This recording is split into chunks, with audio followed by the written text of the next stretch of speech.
Okay, okay guys, we just had a historic day kung saan hindi ako nagsalita masyado sa isang episode. In fairness, maganda pa rin. So I'm beginning to question, the joke lang.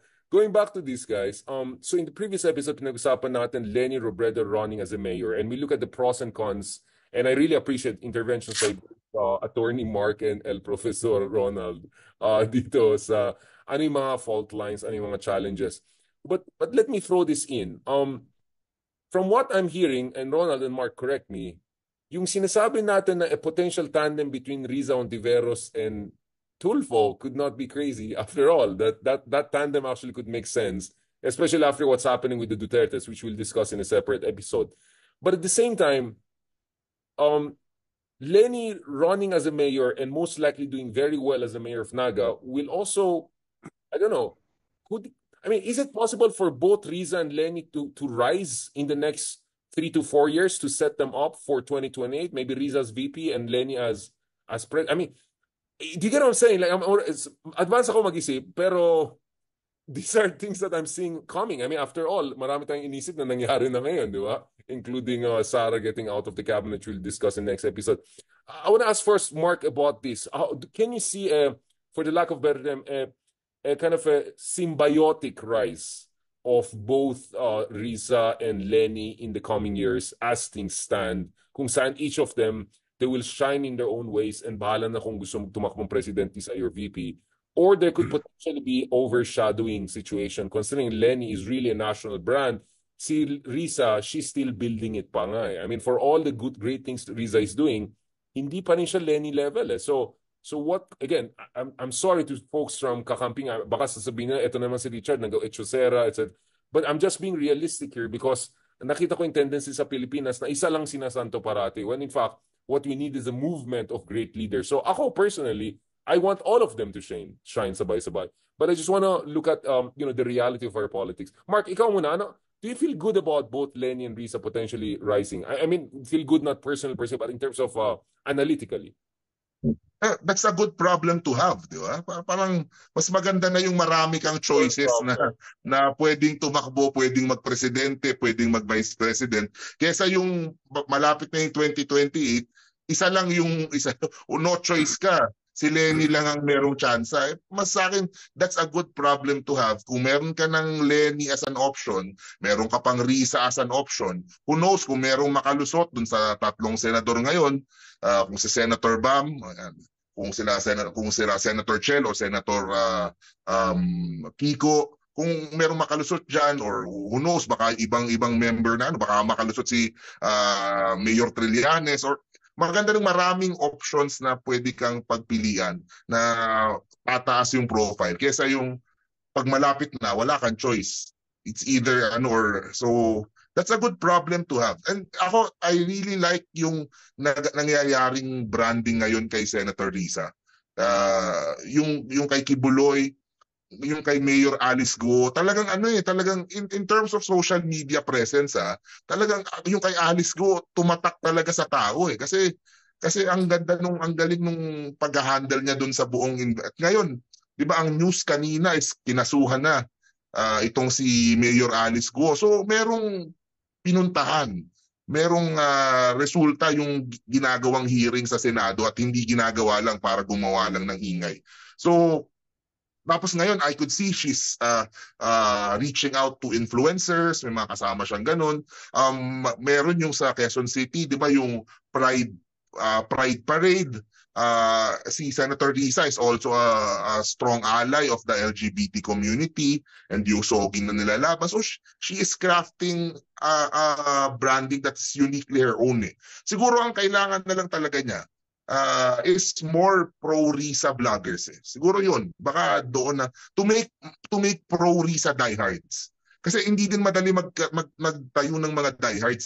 When I say diehards, sa social media, yun yung makikipag-away para sa'yo. Pag merong nagsalita ng negatibo tungkol kay Senator Riza, yan na, susugod na yung mga yan. So yun yung kailangang i-figure out din kung paano ma-develop siguro to have her own mga Riza, pro-Riza vloggers, pro-Riza diehards. Kasi if you have your vloggers, ibig sabihin, merong demand yung mga tao to watching Riza content. So, ibig sabihin, interesado sila sa'yo. They invested sila sa'yo. So, sa akin, dun bubuin yung base na sa kanya talaga. And, ayun. Kasi sa ngayon, yung mga vlogs ko about kay Senator Risa, ang nanonood, mga kampi kay Marcos.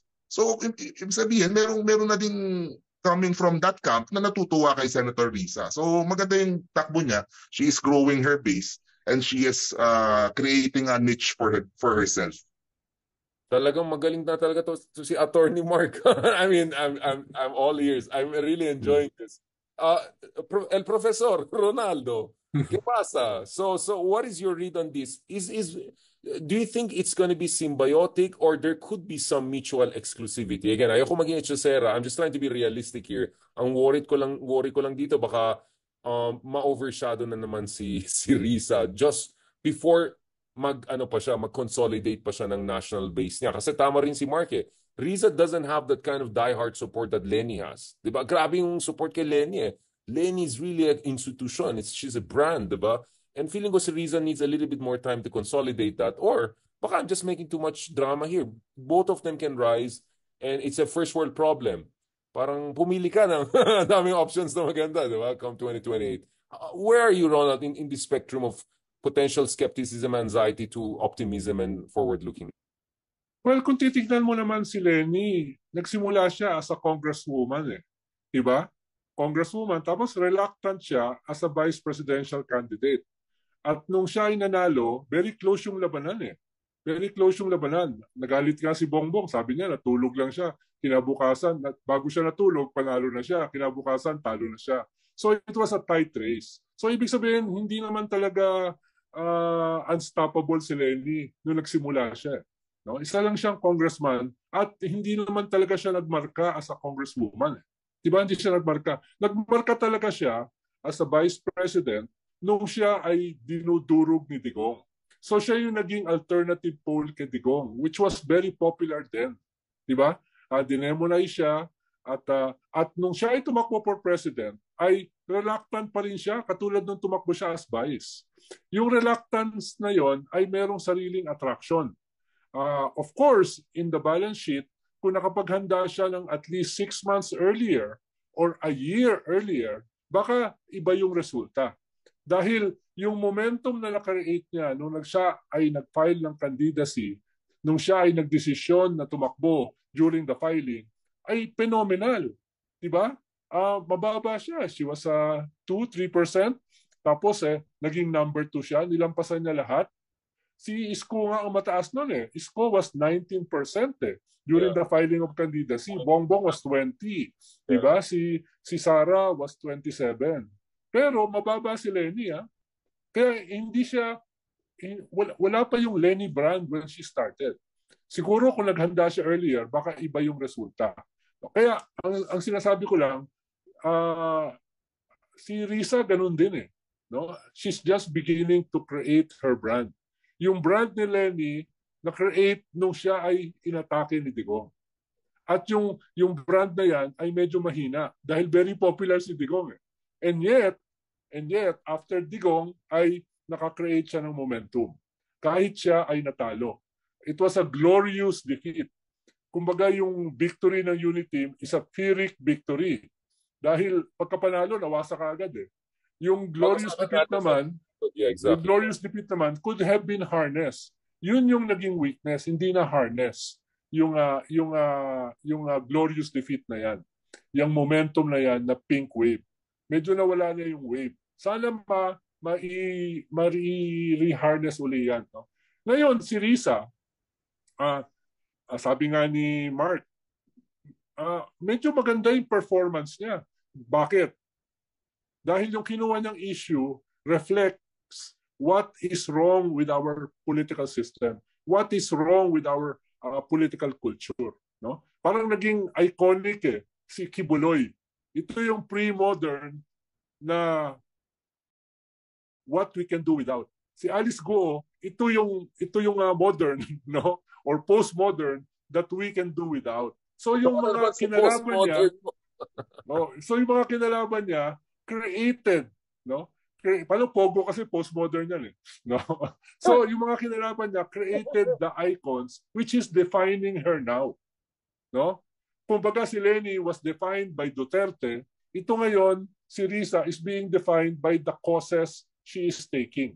To the extent na even Baste grudgingly admired her. Anong sabi ni Baste? Buti pa si Senator Risa Hontiveros consistent, si Bongo hindi. Diba yun yung sinabi ni Baste? Diba? That is a Duterte, can you imagine a Duterte praising Risa?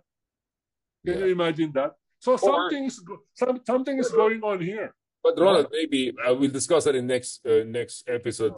Maybe it's also Baste trying to signal that maybe they can have a grand alliance of their own against the Marcoses. Because he's saying maybe... Imposible yun. Yeah, I mean, it's not going to happen. But, Baste is just trying his luck. Diba? But we'll discuss it in next episode. Before we close this episode, for me, if there were to be a positive scenario here, and this is where I see exactly where Mark is coming from, kumbaga may parang multi-level market. Now, like each of them can rise in their own ways. So Riza will be the national progressive figure for the next 3 years. And then Leni can become the model LGU leader for the next 3 years. And then, tama si Mark, down the road, symbiotically, both of them could be a good position to run for something better. Panghuli lang point, Richard. Baka hindi sapat yung 3 years. No? Baka yun naman yung problema kay Vico Sotto. Masyado siyang nagiging parokyal. Parang kinalimutan niya yung national. Nag-focus na lang siya sa local. Baka yun naman yung naging weakness ni Isko. Baka hindi sapat yung 1 term. Imagine kung si Isko ay naging mayor for 2 or 3 terms. Imagine mo yung impact niya like a Binay. Diba? Kumbaga yung dito sa Makati ni Binay, pwedeng ipagmalaki ni Isko na dito sa Manila. No? So yun naman yung baka yung kay Vico Sotto na sobrahan naman, na kinalimutan na yung national, yung kay Isko naman, masyadong napabilis. So somewhere in between. Let me contradict you there by saying that in Naga, you have already a Jesse Robredo model. It's not like Leni is creating something from scratch. Pero nawala siya. Nawala siya for a while eh. Diba? Ang tagal nawala. It's a decade eh. So, kinakailangan mo uli yung local example ng Naga. Kailangan mo rin ilagay sa national consciousness. Paano wala sa national consciousness ngayon yung Naga? No? Wala siya eh. So, ilalagay uli ni Leni yun. Baka hindi sapat yung 1 term. At the very least, at least 2 terms. Right.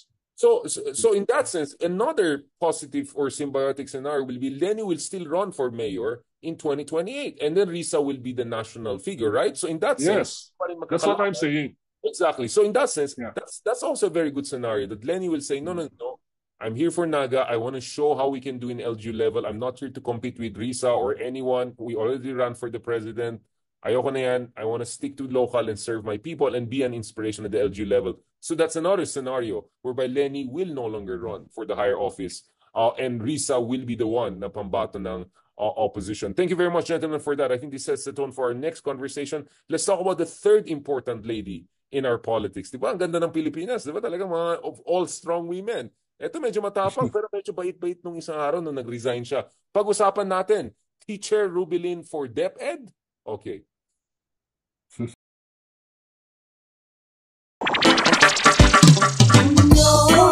May hulanong salita na ang ibig sabihin dito ay ang pagkakaisa. Bunyog Party List. Halika na, Bunyog Party List ka na. Halika na, Bunyog Party List ka na. Sa susunod, ang atinang suportahan, Bunyog Party List, nagtataguyod ng katotohanan, lumalaban para sa bayan.